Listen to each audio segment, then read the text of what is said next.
where children once played a game called tutut, which loosely translates as catch the flake. You had to catch a flake on your mitten and name its twin from memory because each shape had analogs in the toolkit. This one's like the fish spike. Someone would whisper, "That one looks like the hide scraper my uncle broke in the blizzard." Even elders who'd lost their teeth still remembered those names, because they weren't just tool titles, they were mnemonic keys to whole lifeways. One particularly crusty detail from the journals of 1920s explorers notes that some hunters would test a young man's knowledge by not asking what a tool was for, but by holding it up and demanding, "What flake is this?" If the answer was wrong, the boy sat out the next hunt. No joke. Mainstream scholars, of course, chalked all this up to animistic snow worship, or naming rituals without ever really asking the Inuit themselves. Classic. But Inuit oral historians, when finally listened to, explain the truth was less mystical,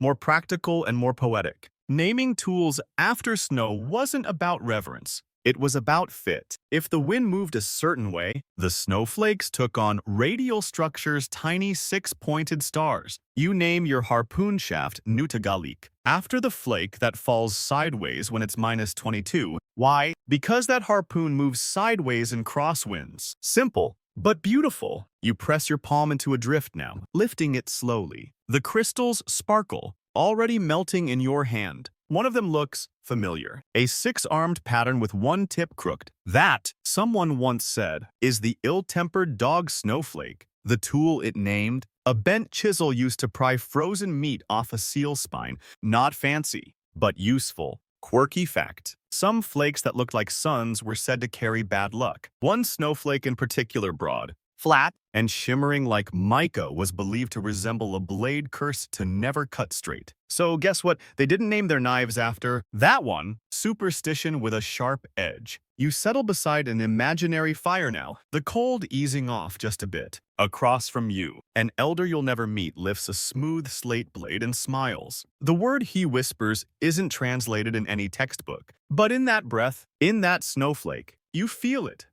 Something tiny, fragile, and fleeting. Just like memory. You keep moving. Though the cold now hugs your joints like a forgotten promise, the wind hums not angrily, but like it's trying to remember an old lullaby. Beneath your boots, the packed snow squeaks in protest. You stop by a half-buried cache of driftwood and bones, and you imagine this might be where the old hunters sat, carving names into the world, because that's what they were doing. Really, the Inuit didn't just survive the Arctic, they translated it. Their tools weren't labeled like museum pieces.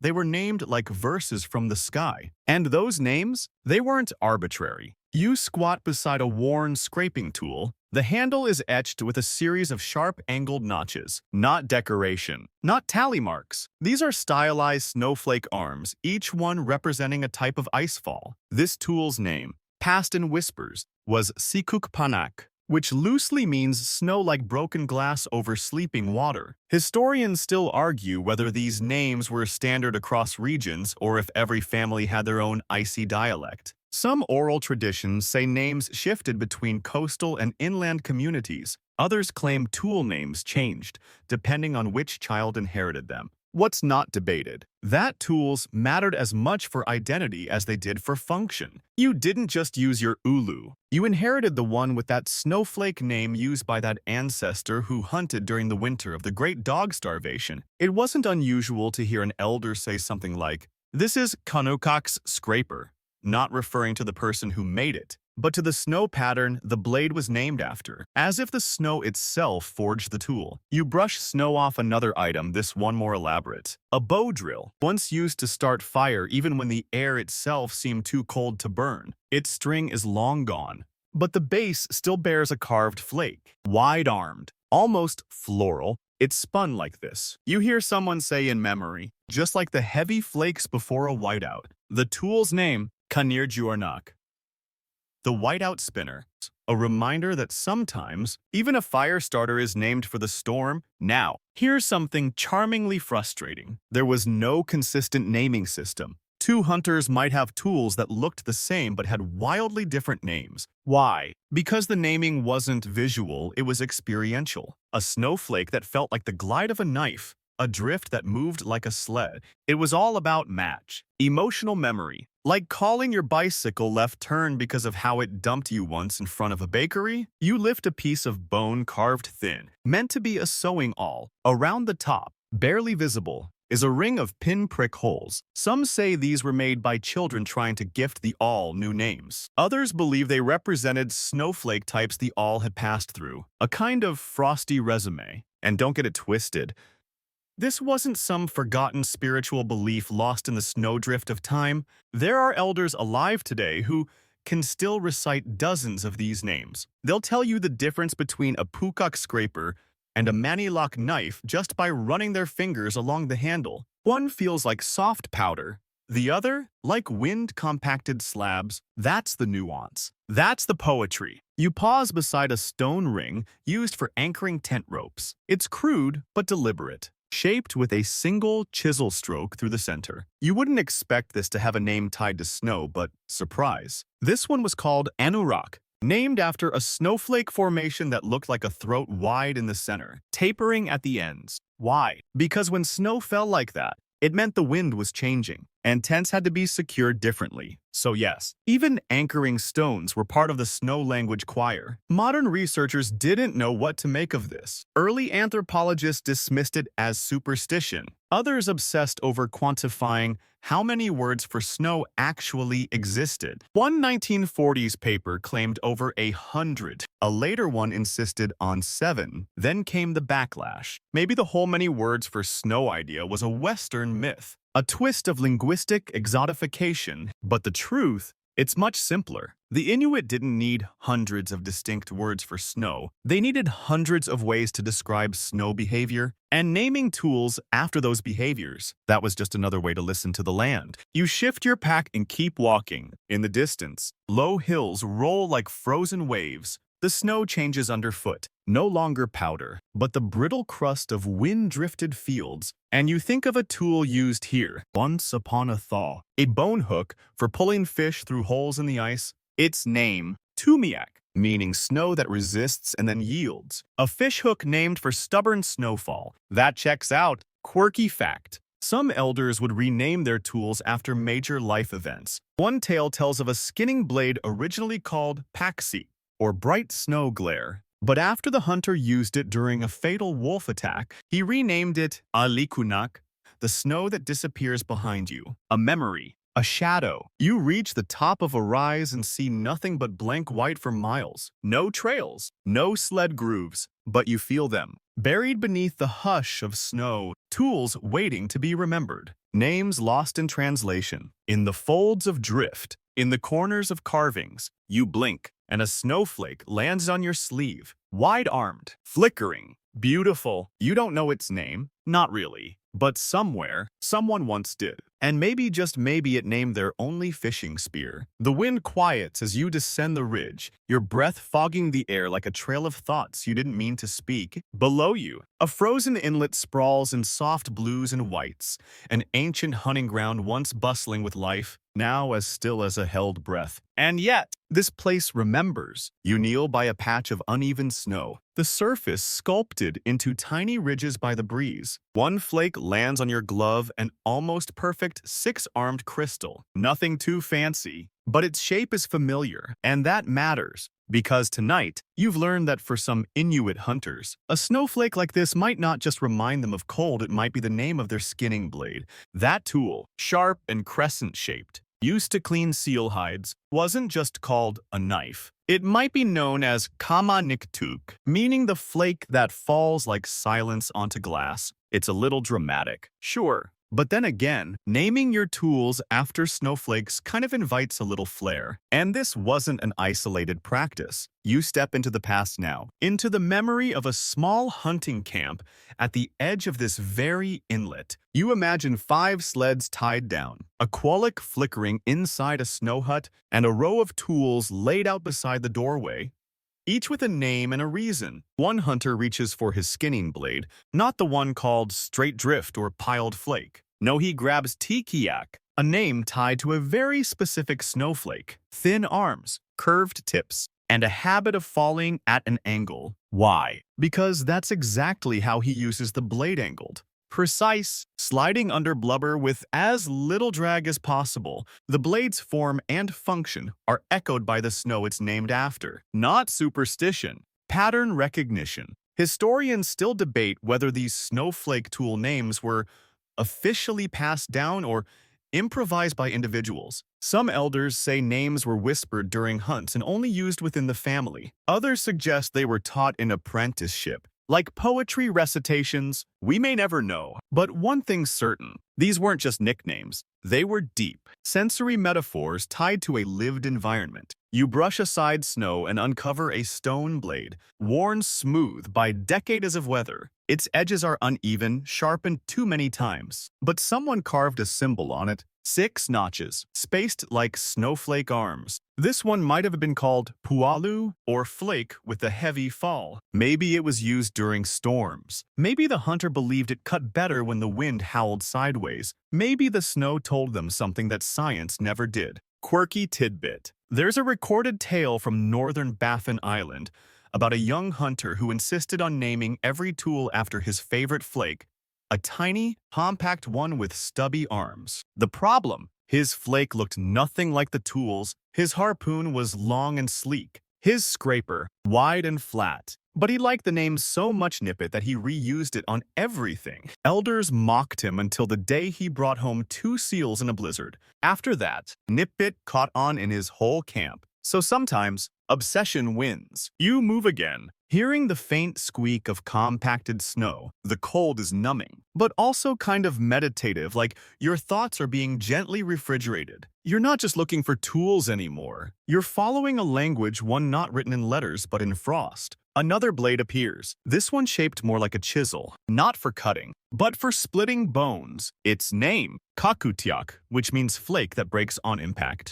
And that's exactly what this blade was designed to do. It's poetic. Yes, but practical too. Why bother inventing complicated systems of measurement when nature gives you all the models you need? Some anthropologists tried to sketch out a snowflake taxonomy that matched Inuit tool forms. Didn't go well. Turns out, flakes don't cooperate. They change with temperature, humidity, wind, and Inuit naming traditions weren't rigid.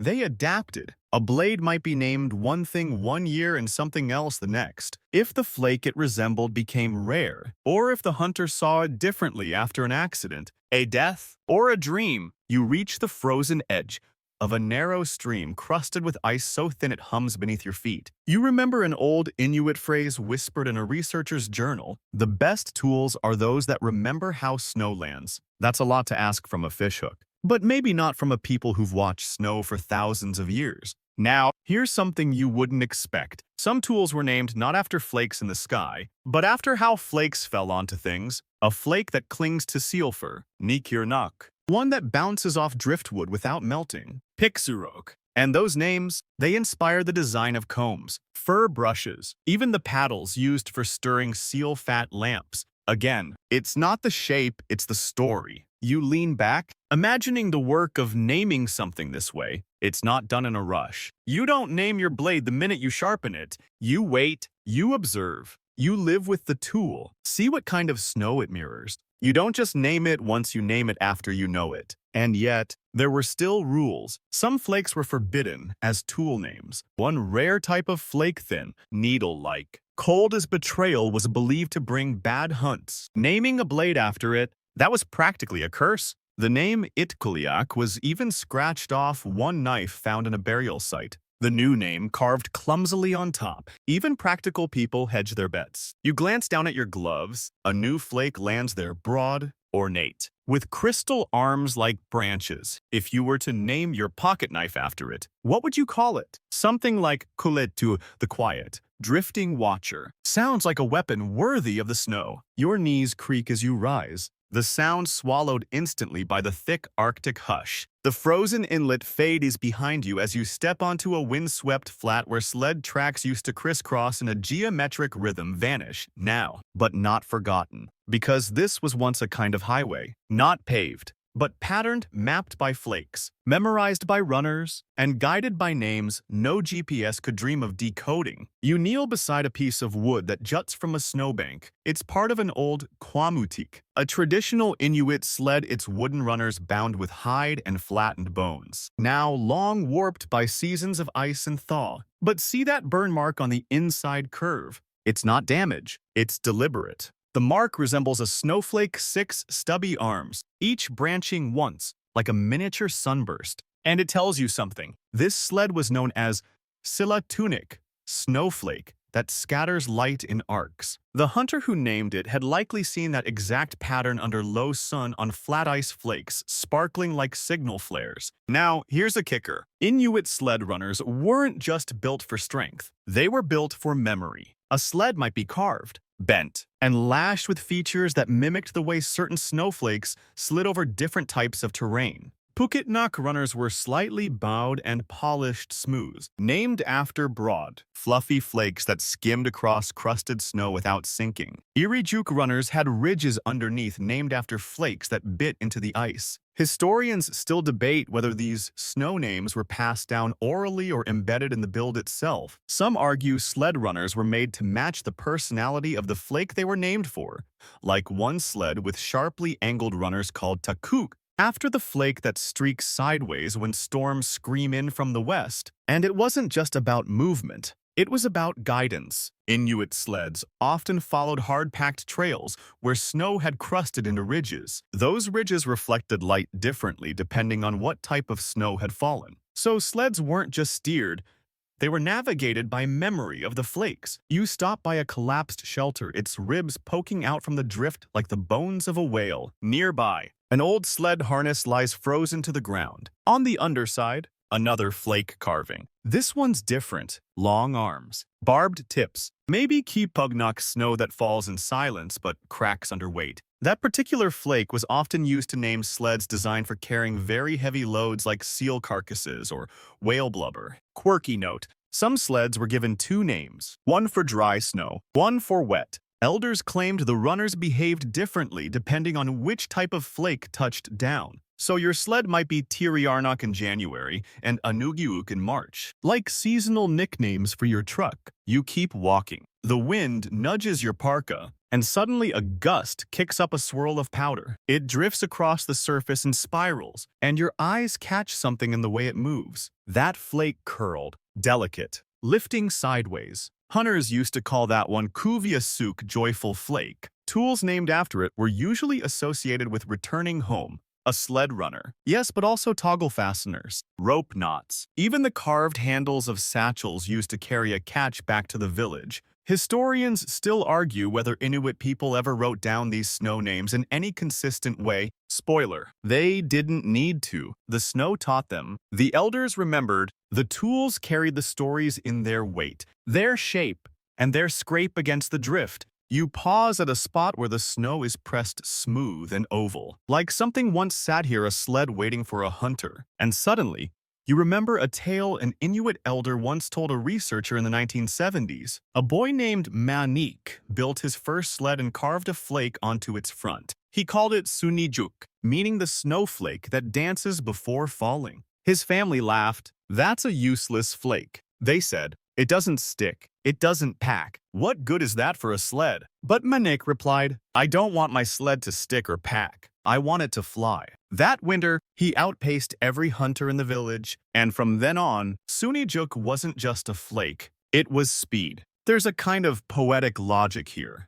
Tools and sleds didn't just use the snow, they answered it. They adapted, reflected, even challenged it. Naming a runner after a snowflake wasn't whimsy. It was a low-tech feedback loop from the land itself. Quirky fact, some sled runners were tested by laying them on different types of snow and watching how flakes clung or didn't. If a runner collected the wrong flake shape, it was considered disobedient and either reshaped or renamed. You keep walking. The horizon dipped in soft pink now, the kind of Arctic dusk that feels like the sky is folding in on itself. And in that fading light, you see flakes falling, each one a tiny design. A little message, a memory. One lands on your sleeve. It's sharp-edged, shaped like a star. You imagine the sled it might have named? Something fast, Something agile. Something meant to fly over the tundra with barely a whisper. You brush it off, gently, like you're letting go of a secret. You pull your parka tighter as the wind shifts, curling cold fingers into your collar like an uninvited ghost. Somewhere ahead lies the coastline,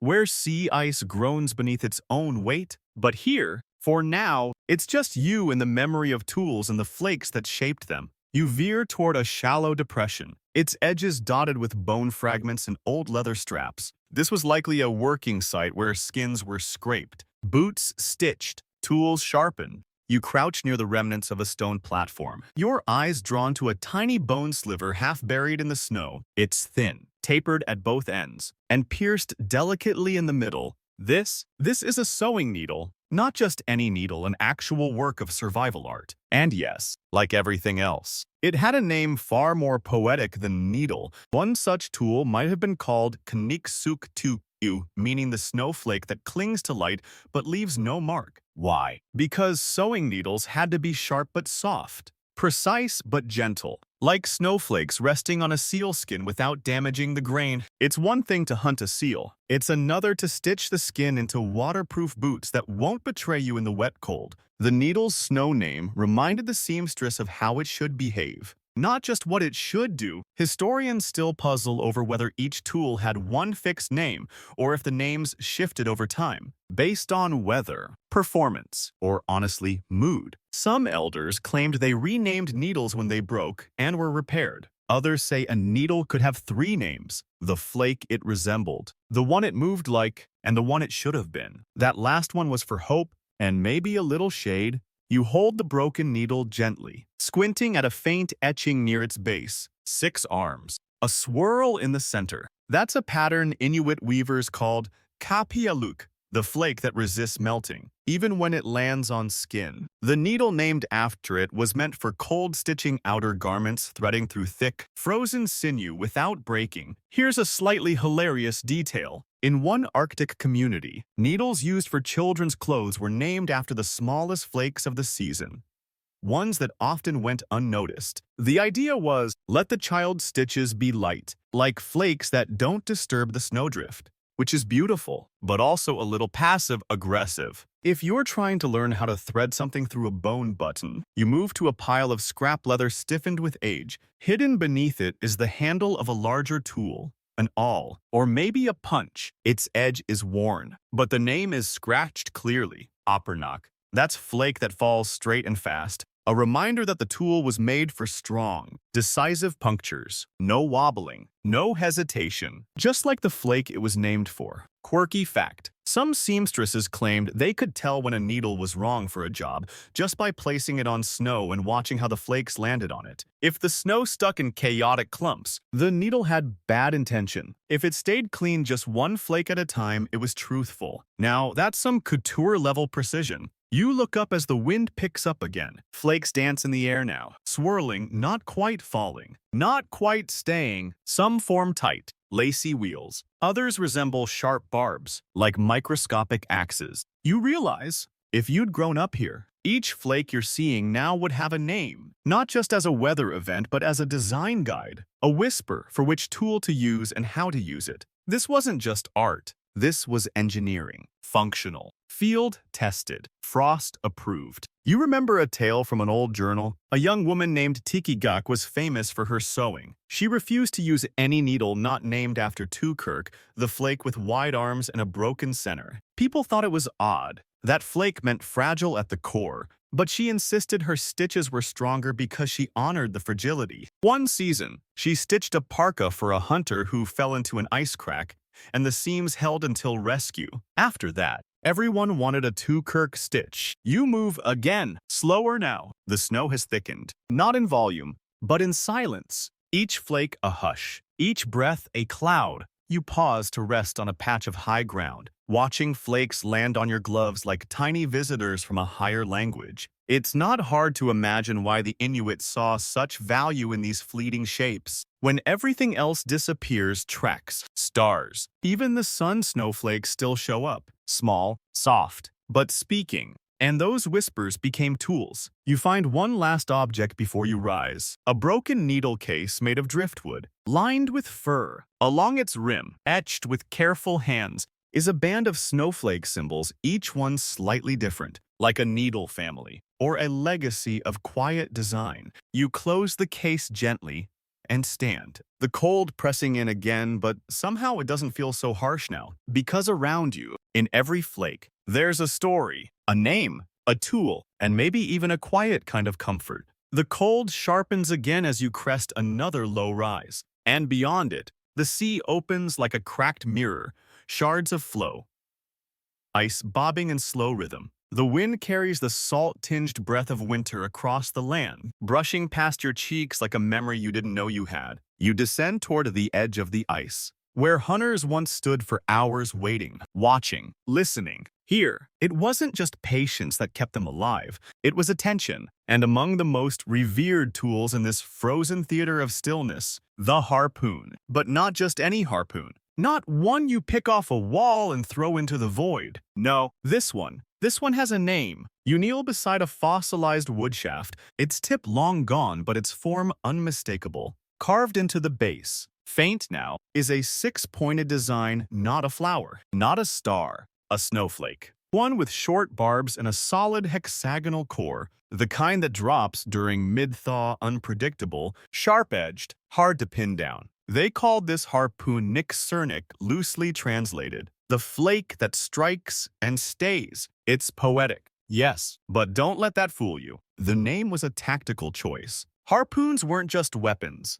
They were messages from the hunter to the sea. A good harpoon had to enter flesh cleanly, lodge just deep enough, and come out if needed without breaking. Snowflake names described not only the weapon's aerodynamics, but its behavior in water, in blood, in wind. Historians still scratch their heads over whether the naming was symbolic or if it had direct practical benefits. Some even speculate that Inuit harpooners trained by watching snowflake flight patterns to improve their throw. True. Maybe, or maybe it just sounds cool enough to be true. You examine a cluster of old harpoon heads buried beneath a tarp of frozen sinew. One is stone, chipped along the edge, likely older than most written languages. Another is carved from ivory, its surface decorated with spiral grooves, like frost etched into bone. This one, the ivory tip, bears the name tukulik, a flake pattern associated with sudden gusts and erratic flight paths. Not the most obvious choice for a precision tool, but ideal for open sea hunting. Where winds could shift mid-throw, the harpooner needed something that could course correct, a tool designed to dance with chaos. Quirky tidbit. Some Inuit communities believed that a harpoon could lose its snow name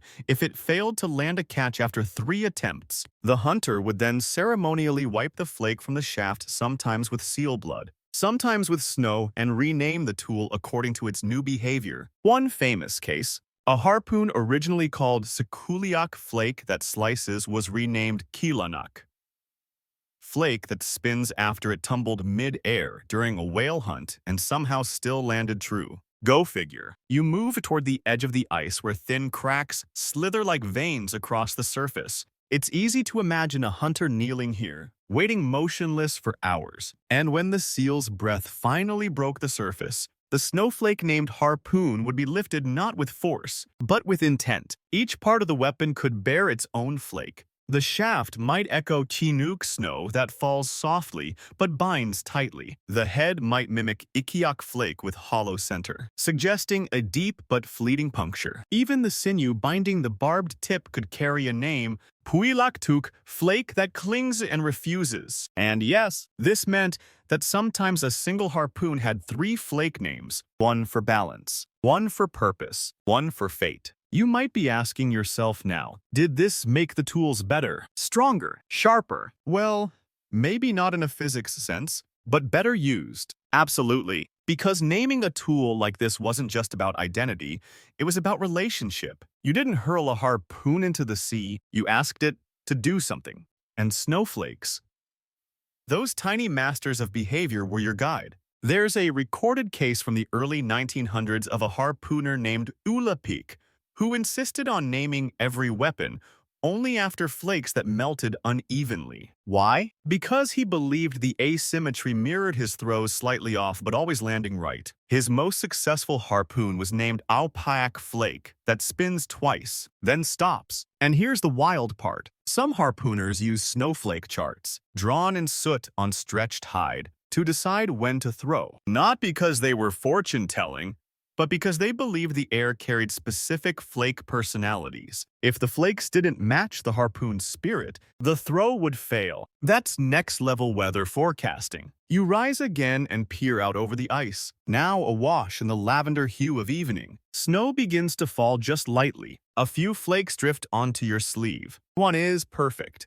radial, clean. The kind artists try to sketch but never quite capture. If you had a harpoon right now, you'd name it after this flake. Maybe Sakijuk, the flake that arrives just when you need it. You watch it melt, slowly, into the fabric of your coat. No trace left. But somehow, you feel it's there, still whispering. You step carefully now, the sea ice creaking beneath your boots with each slow, deliberate footfall. It's not fragile at least. Not yet, but it speaks and cracks and pops. Little reminders that nothing here is permanent. Not the ice, not the breath, not even the names. You find shelter beside a low snowbank, where once, long ago, a Qualic burned an Inuit oil lamp carved from soapstone and fed with seal fat. The flame was small, but it held back the cold and lit the faces of those who taught more than survival. They taught recognition. It was here, around flickering yellow light, that elders passed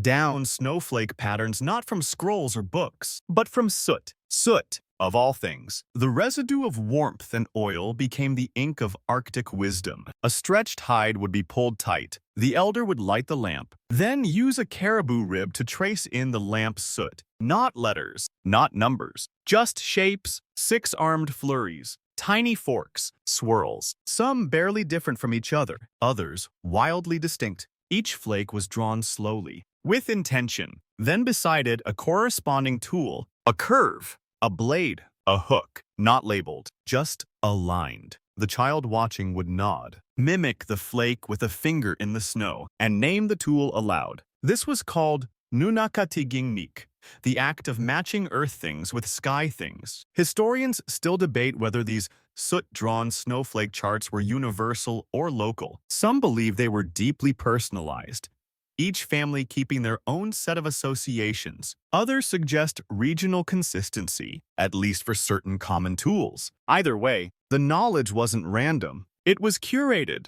taught, drawn, then erased. Literally, the soot wiped clean by the next lamp lighting. You crouch in that spot now, pressing your gloved fingers into the faint, soot-stained snow. If you squint, you can almost see them, spiraling shapes rising in smoke, caught between flickers of firelight and silence. One story passed through generations tells of an elder named Alianak, who could draw 79 snowflake types from memory. Each flake had a tool, a lesson, and a warning. Her most famous one, Malirnak, the flake that never lands the same way twice. The tool, a gutting knife with a warped handle used only in uncertain weather. It was passed down for 3 generations and never once sharpened. Why? Because it wasn't about the blade. It was about knowing when not to use it. Quirky tidbit. Children were sometimes tested not on what a tool did, but on what flake shouldn't be paired with it. Would you name this spear after Peruktuk? An elder might ask. If the child nodded, they'd get a snowball to the face. That flake breaks before it reaches the ground, useless for a spear. Lesson learned. You turn your gaze toward the dimming sky. The stars haven't emerged yet, but the first snow of evening is falling soft, uneven, like a sentence whispered halfway through. You hold out your glove again. One flake lands. This one is odd, jagged, unbalanced. It reminds you of a soot drawing gone wrong. Maybe a child once named a broken spear after a flake like this. Maybe they got laughed at. Maybe the spear still worked. In the oral tales, soot drawings were often destroyed after a teaching session. This wasn't to hide the knowledge, but to honor the living nature of it. Knowledge, like snowflakes, had to be redrawn every time. There was no hoarding it, only passing it, softly, from hand to hand. And the soot wasn't just for flakes. Sometimes, elders drew tools first, asking children to guess the flake. That game was called Konurluk. meaning what kind of snow makes this? One account tells of a group of boys who saw the same curved harpoon tip drawn in soot. Each gave a different flake name. The elder nodded and said, "All of you are right, depending on the year." That's the lesson. There's no one truth, only fit, only feeling. You lean back in the snow, the cold pressing gently against your spine like a steady hand. If this were a teaching night, you'd be offered a strip of dried seal meat, a cup of warm broth, and maybe if you were clever, a needle named after the flake you'd just drawn. You imagine it, a soot-black flake, thin-armed, unevenly spaced. You call it Kadranuk flake that falls when no one watches. A quiet flake. The kind of flake that names the tool you find rather than the one you build. Now, one last tale before you rise. An old man once lost his only son to the ice. Days later, he lit his lamp and drew a single flake, just one, 6 arms, bent, not broken. He named it Sanner.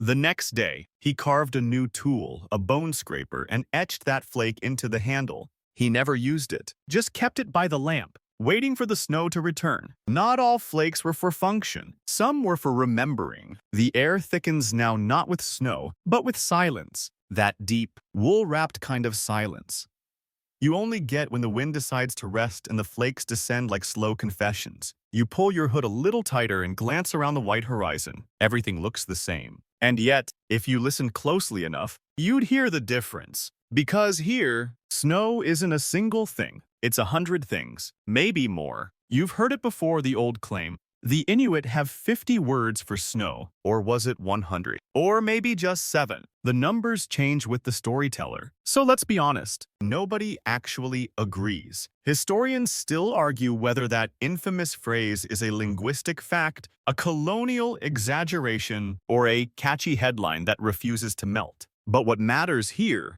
to you, standing alone on the tundra, is this. The Inuit didn't need 100 words for snow. They had 100 ways to live with it. And that's what those names really were, not dictionary entries, but relationships. You walk across a patch of wind-scoured crust. The top layer is icy, crackling beneath your boots. This, in some dialects, is kainu snow that's wet and slushy, often used to describe the snow best for building igloos. Step a few feet further and it turns to matsak, soft, falling snow with almost no sound. Good for trapping, not great for running. And further still, a patch so dry it squeaks pixar-pock wind-driven. Fine-grained snow that almost levitates when stirred. If you tried to name a hunting spear after that kind of snow, well, someone might gently suggest you hadn't been outside enough. But this isn't about flexing a long glossary. It's about function, context, sensation. The snow you walk on isn't the snow you hunt in,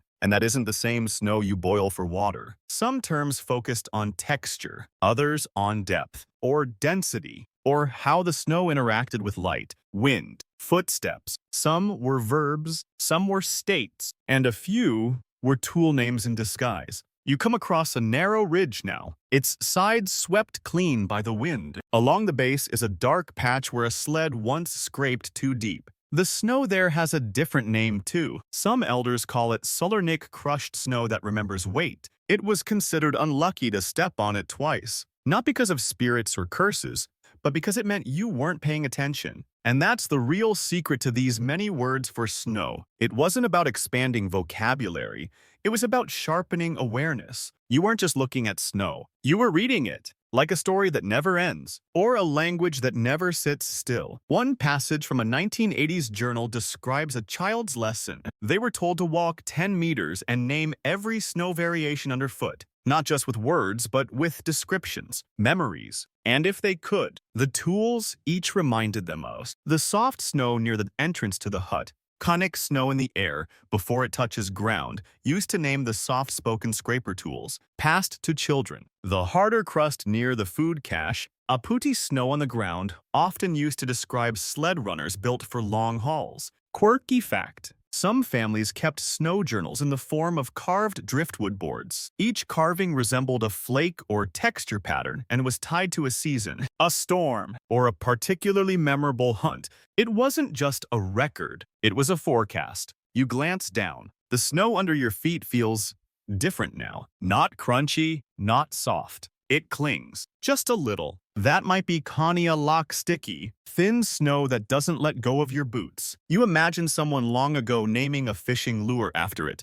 Something designed to snag and not let go. Linguists like to debate whether these snow words are separate words or just variations on roots. But the truth, the people who needed the snow to survive didn't care about the grammar. They cared whether the snow would hold a sled, whether it would melt fast, whether it would bury a seal hole or reveal one. And when it came to tools, well, each one needed to match the snow it would meet. That's why you'd name a walking stick after Akalok snow that pushes back, or a cooking stone after Nuvujak snow that hisses when heated. It sounds like poetry, but it's closer to engineering. You move again, slower now, as if the snow itself is requesting your footsteps to quiet. It's not just white, it's alive. A flake lands on your glove delicate. With uneven arms, you imagine someone kneeling by a lamp, drawing this shape in soot, a child watching, an elder murmuring. This is the flake that marks the first frost. The child nods, and later carves it into the handle of their very first bone comb. That flake's name is not recorded anywhere. But maybe that's okay. It didn't need to be, because it was felt. The sky has softened to pewter now, that Arctic gray that makes the horizon vanish and turns distance into guesswork. Everything feels closer, or maybe farther. You're not sure anymore, but your boots still crunch, your breath still fogs, and the snow still speaks. You follow a narrow rise, where the drift builds into a soft curve like the edge of a buried canoe. Here, where no one's walked in decades, you stumble upon something unexpected. The splintered remains of a broken sled part, half swallowed by ice. The shape is unmistakable once a crossbeam, maybe even a steering arm. But the real surprise, the carving on its underside, six-armed again, but twisted at the core, as if the flake had been drawn by someone remembering it from a dream. Faintly scratched beneath it is the word Nikiliuk, a rough translation, the flake that spins and disappears. The implication, this sled part was named after failure because, and here's a fact most museums won't tell you, not all tools earned glorious, poetic snowflake names. Some earned them out of irony, frustration, even pettiness. You kneel beside the broken piece and smile. Because you've reached the chapter of snowflake name tools that didn't work, the ones retired, repurposed, or buried in ice with the nickname that was more roast than reverence. One oral tale from the west coast of Hudson Bay tells of a hunter who carved his spear after the flake. Takik, the flake that melts before it lands. Unsurprisingly, the spear snapped mid-throw. He renamed it Ikalunnak, flake that lies to your face. And it became tradition in his camp to name every snapped blade after a lying flake. Historians still argue whether these failure flakes were part of a broader linguistic tradition or just private family jokes, but the consistency is uncanny. You'll find tool fragments, way out here, still bearing those names etched in bone, scratched in driftwood, even burned into leather. Some tools were renamed mid-season. Take an ulu originally called Pujuguk flake that falls clean and soft. After it dulled and tore through too many hides, the hunter gave it a new name. Kongatak, flake with no purpose. The blade wasn't discarded. It was demoted, used for scraping barnacles or chopping ice. But it remembered what it wasn't. You pass a jagged length of antler tied to a brittle loop of rope, a broken sled joint. Maybe once part of something essential. But now it's been shaped into a hook. The flake on its edge is asymmetrical, one arm longer than the others. That's a snowflake known by some as piksik-tuk, meaning flake that unbalances. The new hook might still be useful, but it comes with a warning. Don't trust it for heavy lifting. Quirky fact. In some households, the snowflake-named failures were actually passed to younger children not to punish them, but to teach them adaptability. If you could make something broken work, you earned your own flake name later. One grandmother was known to gift her grandson a cracked sewing needle named Piruktuk flake that tries its best. And when he finally repaired it, he renamed it Kajurnik flake that waited. You smile again, because it's oddly comforting. This idea that tools weren't just success stories, they were lessons. And the snow, always watching, had words for all of it.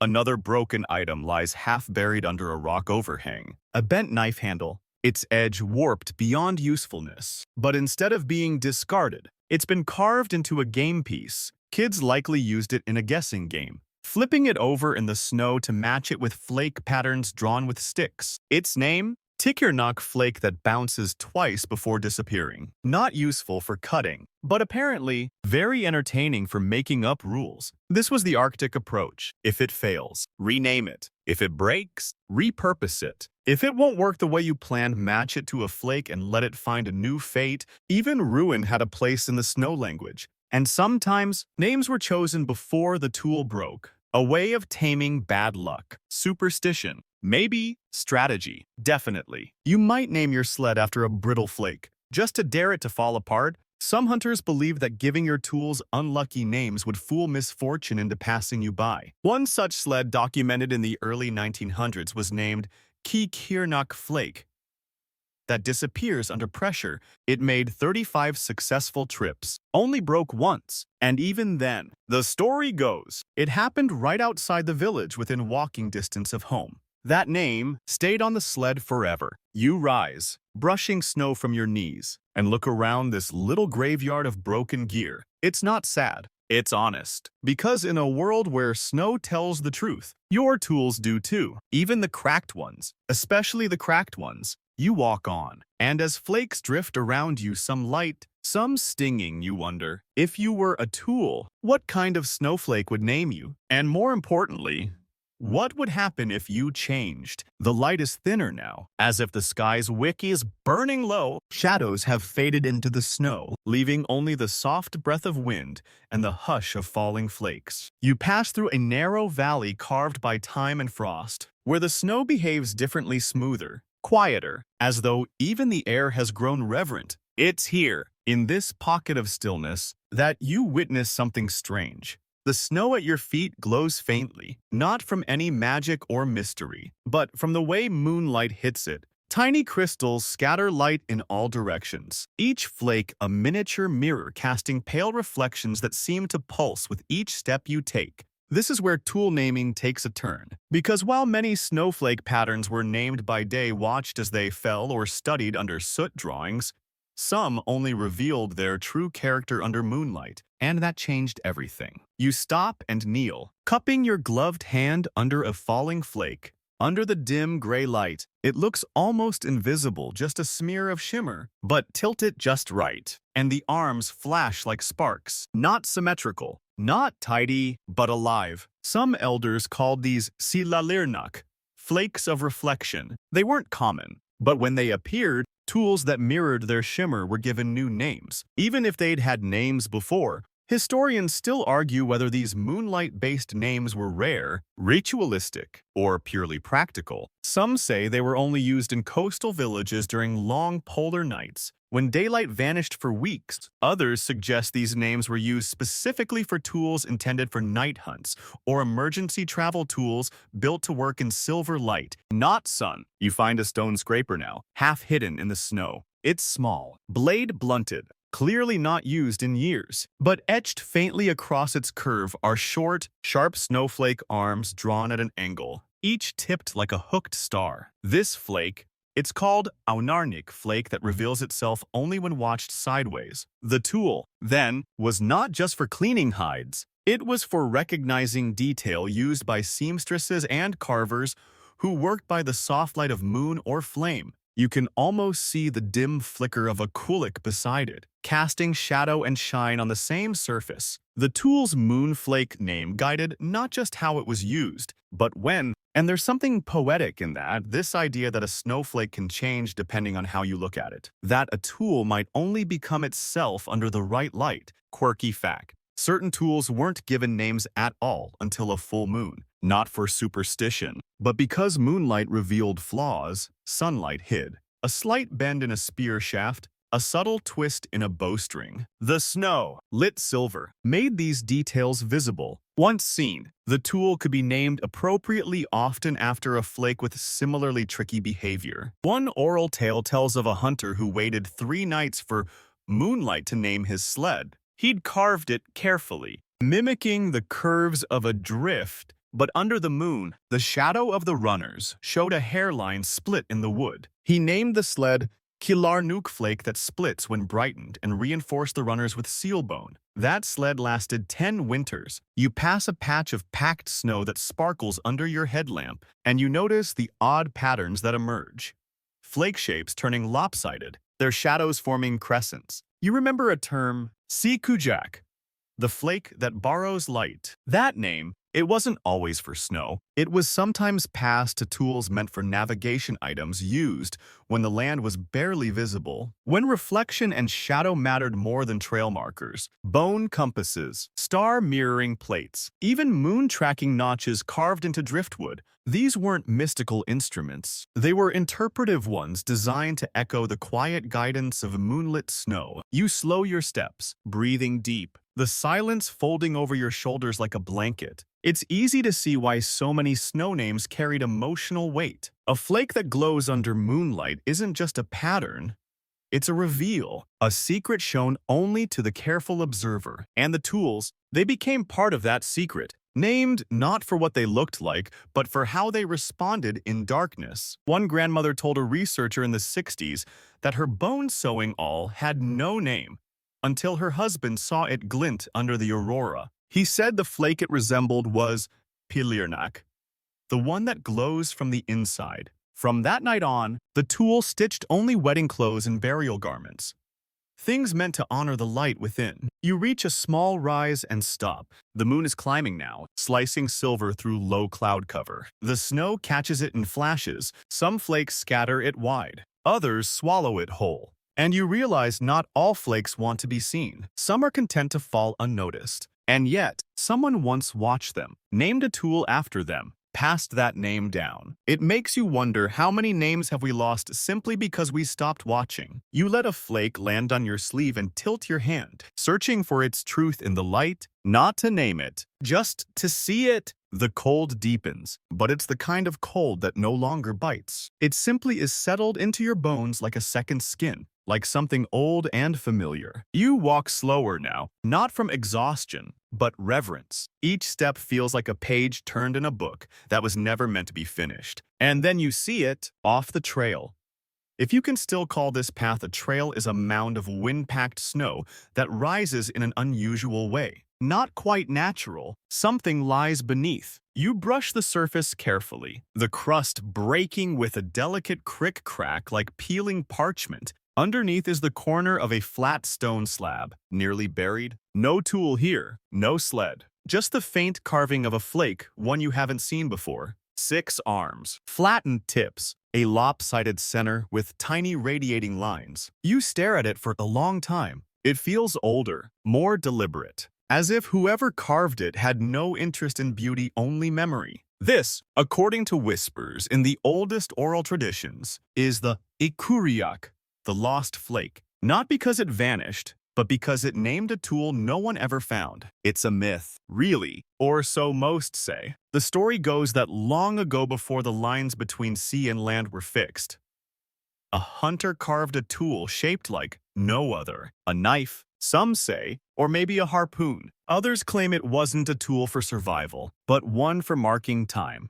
Its blade was said to reflect only one kind of snowflake, a pattern that appeared once every 10 winters and only during a full eclipse. They named the tool after that flake, Ikuriak, and then they lost it. Or maybe they buried it. Or maybe it never existed. Historians still argue whether this tale refers to a real artifact, a ceremonial tool, or a poetic metaphor for memory and forgetting. But Inuit oral tradition insists it was real, a tool tied to a snowflake so rare, so brief, that to carve it was to risk arrogance. You run your fingers over the stone tracing that imperfect flake. The arms are uneven, some chipped away, but the outline remains. Someone wanted this remembered. And in a world without written archives, this is how you remember something. In stone, in driftwood, in snowflake names passed in whispers. Quirky detail. A few elders believe the Ikuriak tool would only be found again when the snowflake returned. That's the catch. No one's seen that flake since,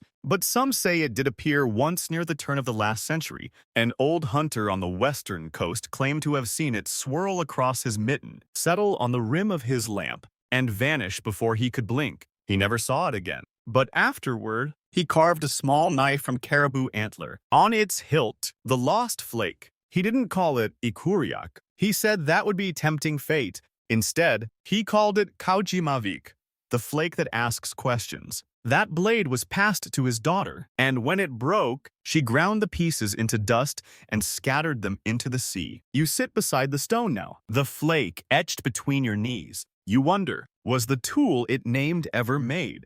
Did it fail? Did it disappear because it was too perfect or too flawed? Maybe that's the point. Some tools weren't meant to be found. They were meant to be searched for. And some flakes, too. One anthropologist theorized the ikuriak story wasn't about a specific tool at all, but about the Inuit belief in impermanence. That names should be tied to what can be lost. That tools, like flakes, are only briefly perfect. Then they melt, break, fade. But the story stays. You press your hand into the snow beside the stone, letting it fill your palm. The flakes today aren't the ikuriak, not even close. They're common, uneven, but still they fall. They land. They ask nothing, and yet offer everything. Somewhere out here, the real ikuriak might still lie beneath the permafrost. Or maybe it never did. Maybe it was simply a reminder that not all names lead to tools. Some lead to legends. And legends, after all, are the only things colder than the snow but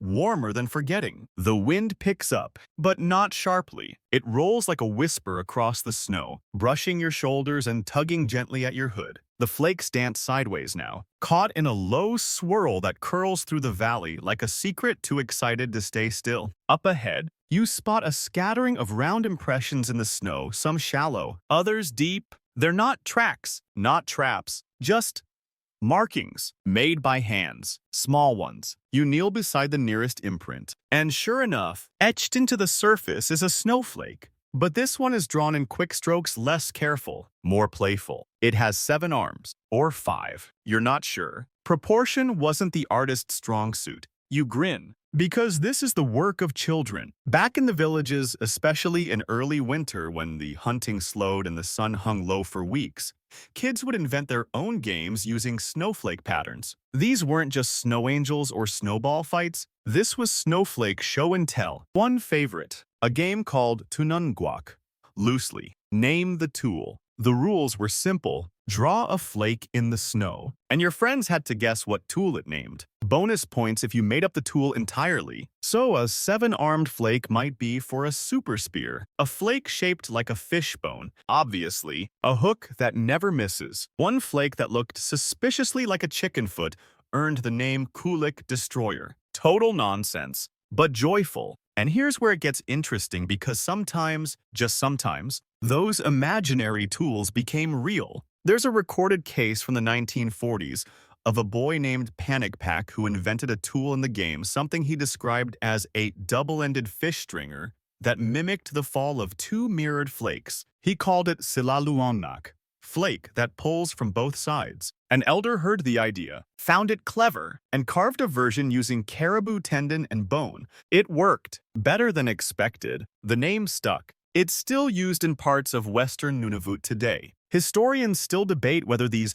child-named tools influenced actual tool evolution, or if they were simply anomalies. But Inuit elders insist that learning to name snow playfully or seriously was the first step in learning to understand it. You trace a small flake drawing in the snow now. It's lopsided. The arms curl inward like claws. A child once called this pikituk flake that tries to grab your face. Not helpful. Hilarious. Apparently, it was used to name a spoon so badly carved, it kept poking people in the eye. Quirky tidbit. Some families kept flake books, not on paper, of course, but in memory passed orally from grandparent to child. These weren't sacred texts, more like bedtime stories. The flake that made your aunt fall into the fish hole, or the flake that stuck to grandpa's mustache and stayed there all day. Each one had a name. Each one had a laugh. You walk further and spot another cluster of drawings. These are more precise teenager territory. Some are incredibly intricate,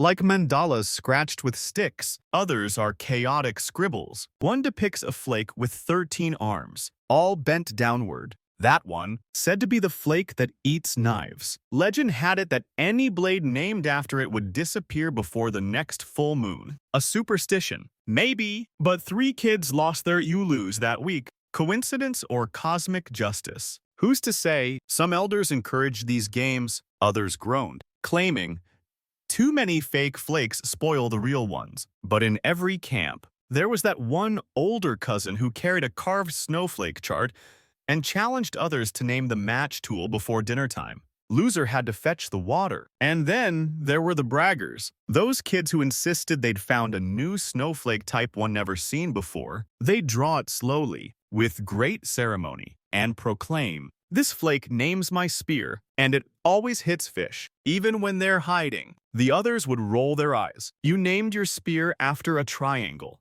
Panic. And panic would shrug. Still works. You smile because, yeah, that sounds familiar? That stubborn pride. That belief that naming something even badly makes it yours. And in the end, that's what the snowflake naming tradition taught. Observation, creativity, ownership, a way to connect with the world without needing to dominate it. One last memory lingers here, passed from a grandmother in the 1970s. She remembered her daughter once naming her sewing needle after a flake that twirled down like a dancer. The name stuck, Ukalimanic flake that wears a skirt. That needle stitched every parka in their household until the girl grew up and carved her own. You rise, your knees stiff, but your breath warm in your scarf. Snow still falls gently around you, and for a moment, you swear you see 2 kids behind the ridge drawing with sticks, laughing, naming flakes. No one's heard of it, and maybe, just maybe, one of those flakes will name a real tool someday. You follow a ridge line now, your boots crunching over firmer snow that's seen more wind, more decisions. The sky above is a moody slate, but the snow underfoot is sharp with memory. You're not alone in this place, even if no one stands beside you. Because once upon a not-so-distant past, others came here too. But not to listen. They came to translate. They came with notebooks and neckties, with frost-bitten fingers clutching clipboards, and asked questions like, "And what is this object called?" You pause near a wind-swept patch where a stone hearth lies collapsed, the ring of a dark rock barely holding its shape. This, perhaps, is where one of the earliest misunderstandings began between the Inuit and the traders, the missionaries, the explorers, the linguists, the ones who came from away. They'd point to a tool and ask, "Name," and someone would answer honestly, "Natarnik." They'd nod. Natarnik,